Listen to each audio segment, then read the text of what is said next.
আমাদের দৈনন্দিন জীবনে আমরা সবাই কম বেশি এই সমস্যার মুখোমুখি হয়েছি যে পিডিএফ ফাইলকে ওয়ার্ড ফাইলে রূপান্তর করতে হবে বা ওয়ার্ড ফাইলকে পিডিএফ ফাইলে রূপান্তর করতে হবে। তো এটার জন্য বিভিন্ন সফটওয়্যার ব্যবহার করতে হয় আমাদের। কিন্তু আজকে আমি আপনাদেরকে শিখাবো কিভাবে কোনো প্রকার কোনো সফটওয়্যার ব্যবহার করা ছাড়াই আপনি যে কোনো প্রকার ওয়ার্ড ফাইলকে পিডিএফ ফাইলে বা যে কোনো প্রকার পিডিএফ ফাইলকে ওয়ার্ড ফাইলে রূপান্তর করতে পারবেন। চলুন আপনাদেরকে শিখিয়ে দিই। চলে আসলাম আমাদের পিসি মনিটরে। এখন আমরা আমাদের পিডিএফ ফাইলটা ডাউনলোড করে নিয়েছি। এখন আমরা একটা ওয়েবসাইটে যাব, একটা নতুন ট্যাব ওপেন করব ক্রোম ব্রাউজারে। ট্যাব ওপেন করার পরে আমরা এখানে সার্চ দিব পিডিএফ টু ওয়ার্ড লিখে, এবং এখানে অনেকগুলো ওয়েবসাইট ওপেন হবে। আমি যদি আপনাদেরকে বড় করে দেখাই, এই যে পিডিএফ ফিলার, তারপর হচ্ছে গিয়ে the best PDF, PDF simplify, I love PDF.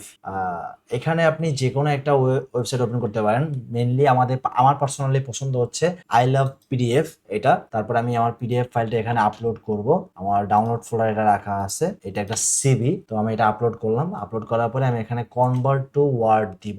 Convert to word দেওয়ার পরে এটা কিছুক্ষণ নিয়ে সময় নিতে পারে। সময় নেওয়ার পরে এটা এখানে ডাউনলোড ওয়ার্ড লেখা আসছে। এই যে এটা ডাউনলোড হয়ে গেছে। Still you can see it is a word file. এটা একটা পিডিএফ ফাইল ছিল, সেটা একটা ওয়ার্ড ফাইলে পরিণত হয়েছে। এই যে আমি এটা চাইলে এখানে এনাবেল এডিটিং দিতে পারি। এনাবেল এডিটিং দিলে এটা আমি যে কোনো জায়গায় এখন আমি এটা লিখতে পারবো। এটা খুবই ইজিলি আপনি এটা করে নিতে পারবেন। আই হোপ আপনার ভিডিওটা ভালো লাগছে। ভালো লাগলে লাইক, কমেন্ট এন্ড সাবস্ক্রাইব।